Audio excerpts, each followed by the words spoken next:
Hello everyone, welcome to my channel. Today I'm sharing with you my thoughts on Agallo watercolors. The products that you see in this video were sent to me for review, but all my opinions and thoughts about them are completely and 100% my own. And to give you a background, Agallo watercolors are high quality watercolor paints. They are handmade with honey, crafted in Italy by Alina and her company. So in the package they included one watercolor set, 2 additional half pans to complete the set, a travel brush size 6, and also a dot card.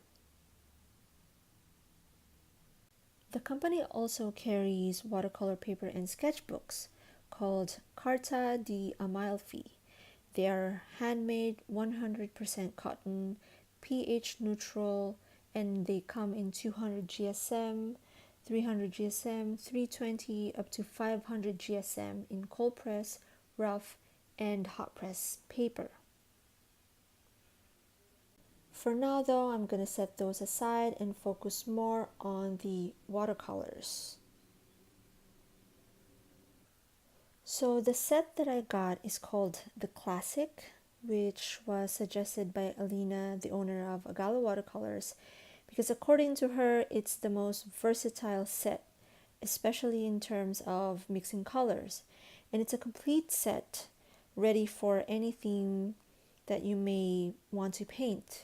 May it be landscape, florals, portraits, etc. And I happen to agree with that. I find the colors very helpful and perfect for the subjects that I usually paint, although I would have preferred another cool pink in the set, maybe an opera rose or a queen magenta, but other than that, I believe I can be able to live with the colors in the set alone.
my first impressions of these paints are that they are very easy to re-wet.